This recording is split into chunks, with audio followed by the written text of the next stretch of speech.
can't find it. It doesn't seem to be on any of these stations. Keep looking. Oh, you're going too slow. Let me take the wheel. It's too fast. How could you even tell what's on? I can tell. There it is. Go back. Back. Too late. I'm in the 40s. Gotta go around the horn. It's faster. Wait. That's it.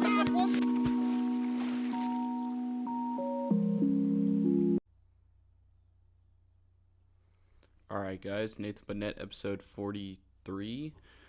I'm not going to lie to you guys, this episode is going to be a bit of a shorter one for multiple reasons.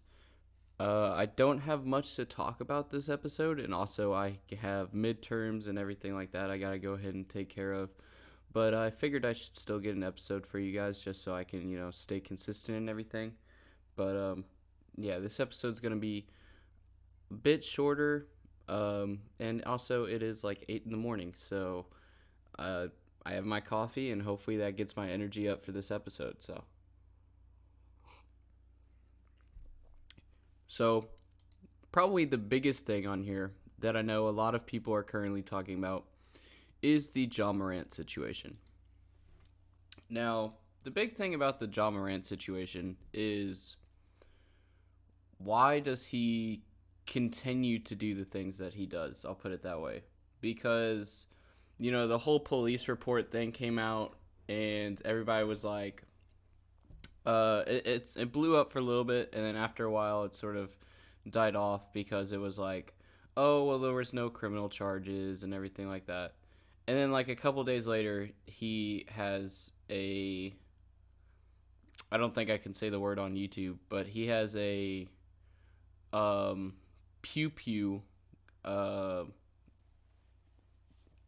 at a club. Hopefully y'all get what I mean by that, obviously. But like he had this whole situation with the 17-year-old, and then again it was like, okay, we sort of dealt with that, and then immediately afterwards he does the thing at the club. It seems like I know a lot of people have been joking about it. It seems like he's almost intentionally getting in trouble, and it's like, why? He's trying to seem as if he's a lot tougher than he is, because I know several people have made the joke about him living in the suburbs and everything like that, and, coming from a pretty decent family, but he wants to act as if he's not. And so with the Memphis Grizzlies, I think a lot of it has to do with the fact that they're a young team as well. I saw there was the tweet from Shames that the Grizzlies had a team meeting, and Steven Adams, I was about to say Stephen A. Smith. That's why I stopped myself. Steven Adams was talking about, we need to be more mature. We need to be more responsible, everything like that. And that really goes to show the importance of having a vet on the team. But it seems that, unfortunately, Ja did not listen to that. And Steven Adams, to me, is one of, the nicest guys in the NBA as well.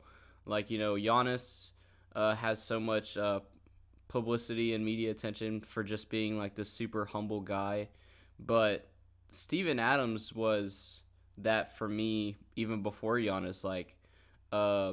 You see all the clips of him trying to patting the opponent on the back. He has that classic clip of him, I think it was while he was at OKC, where somebody was coming down from a block and almost hit their head, and then instead of scoring, he caught him and saved him and everything like that.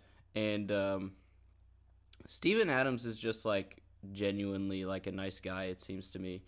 And he's trying to help spread that on, and unfortunately people aren't listening. But I did find a clip on Shaq and the TNT crew weigh in on the Ja Morant drama, so I sort of want to watch this with you guys. I haven't watched it yet, and I'm sort of curious what they have to say. But I'm hoping that they talk about the vet stuff, like I was just saying, and talk about Steven Adams and everything like that. So. I wanted to spotlight how young this Memphis team is. I think it's kind of been a part of the storyline. We think about the Thunder, we think about the Magic, the Grizzlies. Almost 95% of their points are coming from players. They have this thing up on the screen that says the Grizzlies are the third youngest roster in the NBA. So, like I said, that has a lot to do with it as well. We've had different players that have spoke out. I just want to go to you first, Jamal, about you being kind of an older brother, and so. That's kind of how I want the energy to be here, speaking to a younger brother that is part of this incredible league that we all love. What would you say to Ja at a time like this and with everything that's gone on? Well, first off, I think accountability is always the best thing in this situation. And the statement that I saw, he didn't come out and try to sugarcoat it. He didn't say, it was this or that. He said it was me. I need to get help. And he owned it. And with that, I think if you take that approach, obviously what he did was wrong. Obviously, it was a bad decision, but with that, the accountability, if you accept it and learn from it, then it wasn't a loss, it was a lesson. And that's what I'm hoping comes out of this, because he's a good kid. I was making, not so smart decisions at 21, 22 years old, so I get that part. So I agree with what he's saying, that, like, accountability is the best thing you can do, responsibility is the best thing you could do.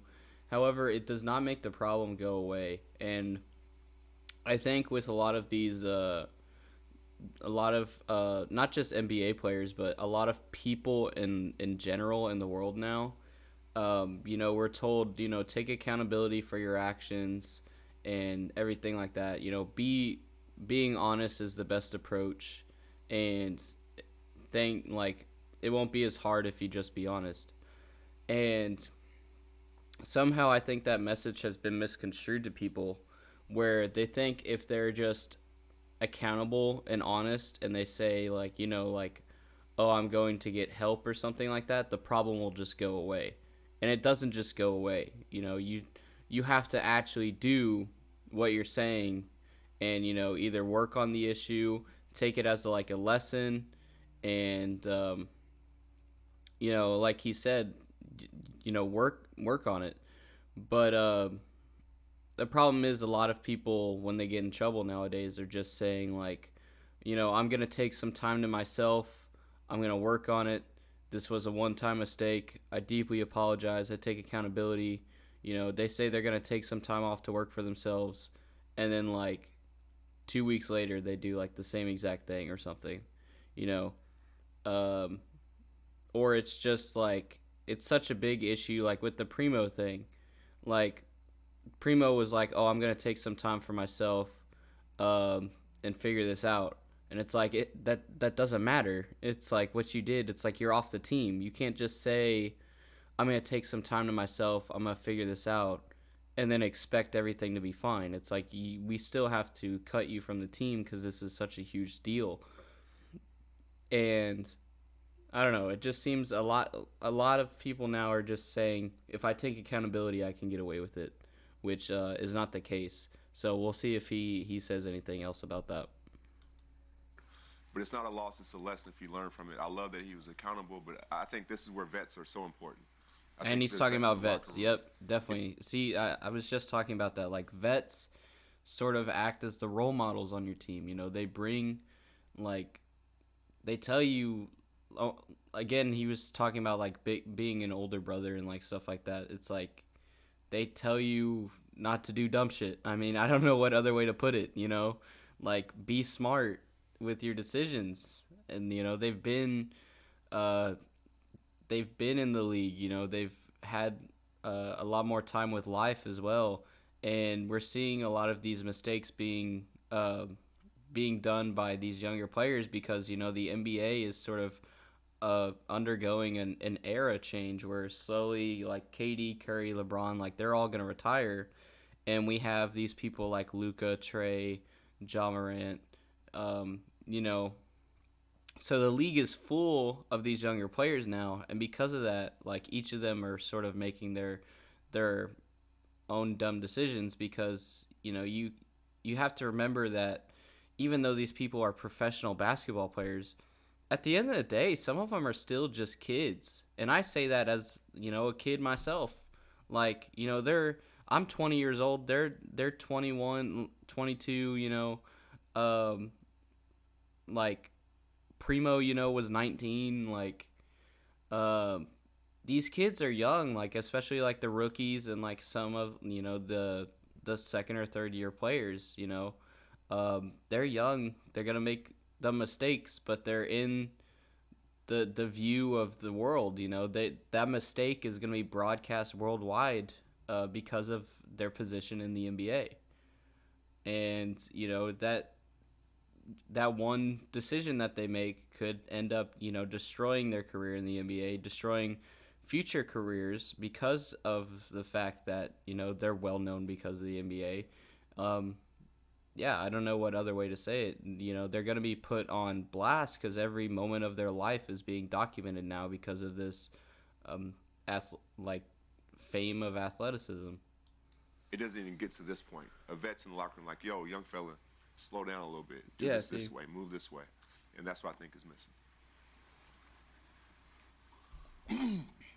It was a bad choice. Let's see what Shaq says. Decision. We have to stop. Look in the camera and says, we have to stop putting ourselves in positions to where they could take away what we've worked so hard to get to. Exactly. You should always believe in a higher power. I've always had the ability to stop time and say, if I do this, what's going to be the outcome? There's no excuse for what he did. But remember, he pressed the button on his phone. He went live. We don't go live. Nobody knows he has a weapon. We're not talking about this. But he did that. And, why are you in the strip club with no shirt? Why are you walking around with a weapon? And why'd you hit the live button? So we have to stop putting ourselves in positions to where they can take away the things that we work hard to get for. I've seen your videos where your dad had the little court and he training you and your brothers. And I've also seen the video where your mom and dad, they got the nice mansion right next door to you. That's what we're trying to get to. And once we get there, we know the letter of the law. We know what not to do, what not to say, and we know common sense. Think of the higher power. Like, I feel for him now, but I also feel for his mother and father. Like, what are they going through? So guys, before you make a dumb decision, not a mistake, a dumb decision, a dumb choice, think of the higher power. Your mother, your father, your children. I'm not going to jump on the kid. He know what we did was wrong, but remember, he put himself in a position. He didn't have to go live. You got to pick your phone up, swipe to find Instagram, get on Instagram, swipe again, hit the live button, wait for it to connect. Are you sure you want to go live? You got to have enough common sense to know that wasn't going to go the way you wanted it to go. You're not a rapper. You're an NBA player. Okay? I don't know where you're from. Exactly. I don't know who's hanging out with you. That don't matter. When it's you making the decision, you got to be smart. And we got to stop putting ourselves in position to where they can take it back. Now, forget all the investigation. I don't like to hear, what's Nike going to do? What's the other company going to do? We already seen the other situation where one of our guys lost $30 million. Like, you don't want to see a young kid like him lose that money. So again, we have to stop putting ourselves in position. So when I say names like, oh, you idiot and all that, I'm not talking about you individually. I'm talking about the decisions that we make. Remember, this is a decision. This isn't an incident where I had it and I'm dancing and it goes off. This is an incident where I pull it out. I hit the button and I wiggle it for everybody to see. So he did it to himself. I'm not going to jump on. He has to deal with what's coming, and I know he has a lot of support around him. And his friends. You can't be yes friends. I love my crew. We fight and argue all the time, but you know what? They keep me in line. Yeah, I don't think you would surround yourself with many people that Yeah, see, that goes back to exactly what I was saying with, like, the whole vet thing. Like, you can't surround yourself with yes men. You need people that are going to keep you in line. They're going to question your decisions. And that's what vets do on a team. I talk all the time about team chemistry, that sort of thing. And that goes hand in hand with it. You need people that are sort of going to keep you in check and question your decisions. You can't just have people telling you, yes, do this, yes, I completely agree to every single thing you say, or you're going to do something dumb and people told you to do it. It doesn't matter. It doesn't matter if people told you to do it because you're surrounded by yes men. You still did it, like Shaq said. So And I think that sort of goes with the accountability thing, like I said, too. It's like you can take accountability, but you still need to think about what you did. You can't just have the problem go away. There were so many steps you had to take to get to this point. Like Shaq said, you had to pull out your phone. You had to log into Instagram. You had to press the go live button. You know, like he said, you had so many opportunities to say no. There were so many hurdles you had to go through to get to this point, and you managed to go through every single one of them. Ain't about that. My friends keep me in line. My friends like, hey, That's what I mean. Yeah. you ain't about that life. No. You ain't about that life. You don't need to be doing that. Nah, forget all that. Let me tell you something. I like to get it cracking in the club every now and then. When you say something to me, but I got boys like, we ain't doing that tonight. Relax. But I just think we've sat around for the last couple days and we've listened to like everybody having an opinion, because everybody seems to have an opinion when you make a mistake, right? Everybody seems to have an opinion when you don't know the whole story. And I get a mistake was made. It was a wrong decision, right? But I hope the people that are around him are changing their opinions and following a certain code of that they all have to change in terms of for Ja to be successful. I look at things as a parent as well. And you talk about like what his parents are going through. Okay, so I don't want to hate on CP because, you know, I know a lot of people are going to make jokes about like, you know, oh, female commentator or female NBA player. Like, I don't want to do that. You know, I respect, like, I just know people are going to make those jokes because I say I disagree with her. But I genuinely, like, don't have any hate towards that. But I don't get what she's saying. Like, well, I get what she's saying, but I don't agree with it. Because she's saying, like, oh, Ja is not the only one at fault, and the people around him needs to change as well. That completely contradicts everything that Shaq just said, and that's why I disagree with it. Like Shaq said, he had to go through so many steps to get to that point. You had so many opportunities to say no matter what other people around you are saying, that it is ultimately your fault at the end of the day. You know, and she's kind of saying, like, well, the people around him have to change as well. Doesn't matter the people around you. You're the one that made the decision. And that's why I don't agree with what she's saying here. But I'm going to let her continue, so. You know, I hope that, you know, in that situation, they all are seeing the need to change the decisions that they all are making. Because it's impacting Ja. It's impacting his performance. And it's hard when everybody's against you and everybody, you know, piles on the decision that you made and the mistake. And, you know, I hope that when he does come back and he makes different choices, that we all are able to see that and allow him to grow. I hope that we don't hold him to this, that's not the first thing that comes to our mind. Doesn't define him. That it doesn't define him. Right. Because I do believe that everybody deserves an opportunity. Thank God that this wasn't... Okay, I can agree with that. Because, again, I was just talking about how because they're an NBA player and because they're in the media so much, you know, it's any mistake they make is gonna be put on blast and talked about a whole bunch. And that's sort of what she's saying. We shouldn't let this one mistake define somebody, and that goes for really anybody. So worse. I think that's the biggest thing. Thank God this wasn't worse. And so everybody deserves a platform and opportunity to grow and to admit that they were wrong and to go forward. And I think everybody is cheering for this dude. Same way when he came out of Murray State. Everybody's cheering for him to be what we think that he's capable of being. He was the same guy in the bubble. I played in the bubble. He was the same guy in the bubble. Remember, everybody's like, oh, the food's not good. The beds are hard. He was like, I'm fine.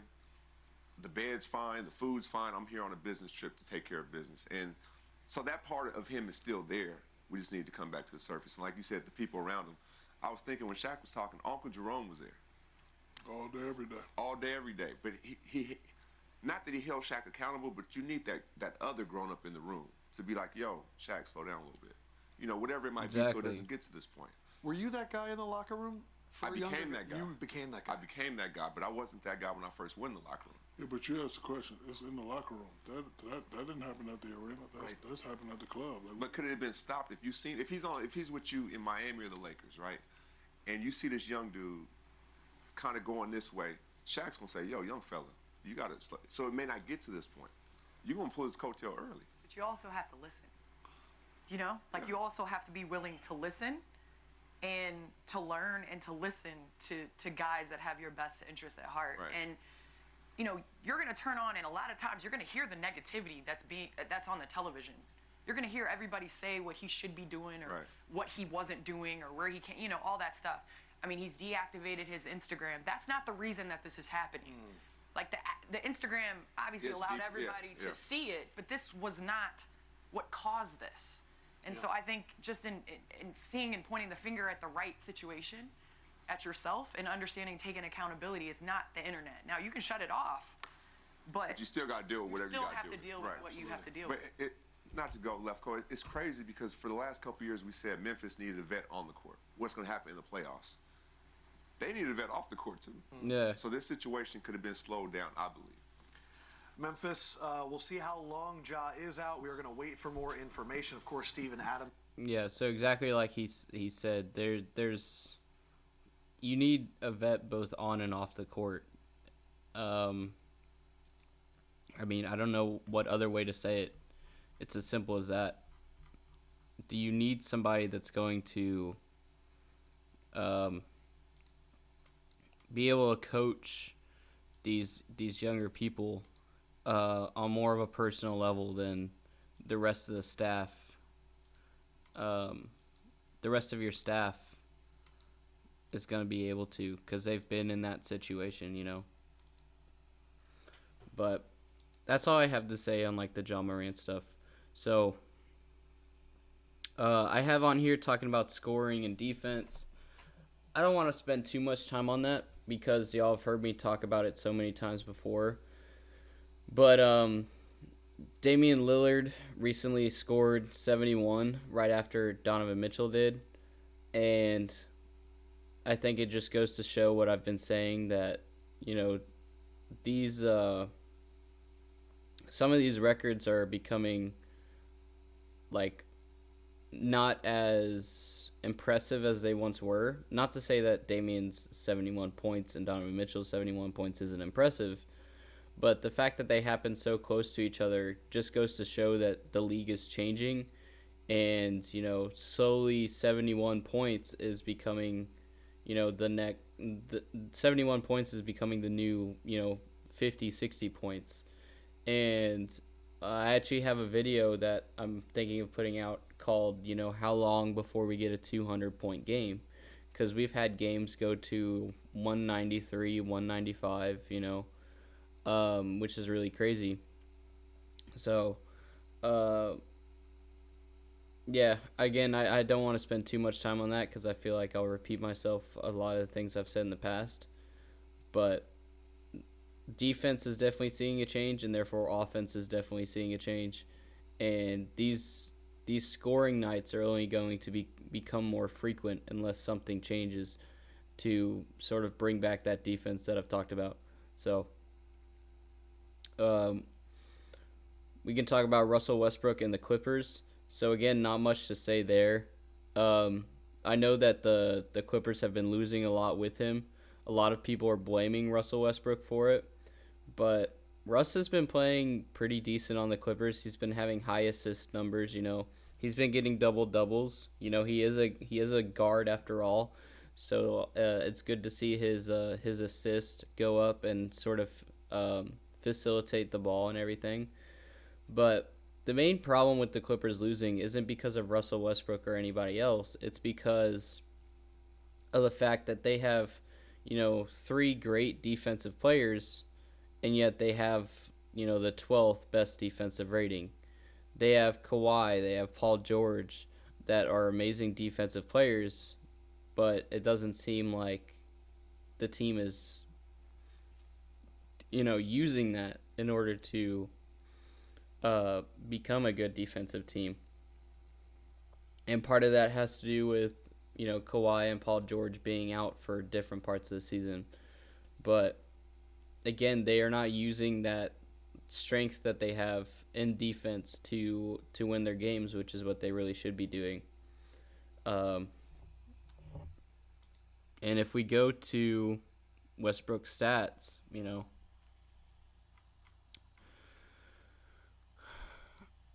so let's compare the Lakers to the Clippers, the past couple of games with the Clippers, he's been -12, -5, -10, so which seems pretty bad. But then you have +10, +9. If we look at some Lakers games, though, some Lakers games he was -30, -11, -10, -10, -10, -13, -12. And then if we look at his assist numbers, there is only a handful of times on the Lakers that he's getting double-digit assists, and even whenever it is, it's 10 or 11. With the Clippers, he's already had 14, and he's had 2 10s so far, and that's just in the past 6 games. So I could really see him facilitating the ball a lot more and getting these high assist numbers to really help the team. And we'll just see how it goes. Again, I think the biggest reason that they're losing is because of the fact that I think the biggest reason that they're losing is not because of Russ or anything else, but just simply because of their lack of defense. So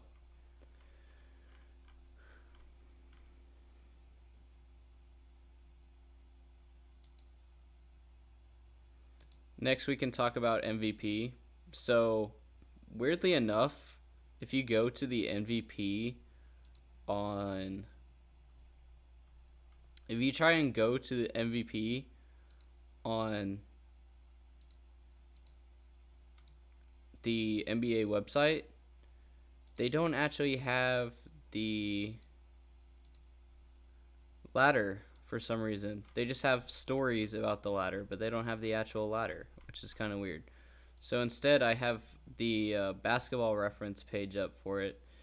And as you can see, which is pretty crazy, Jokic is at like a 70% chance to win.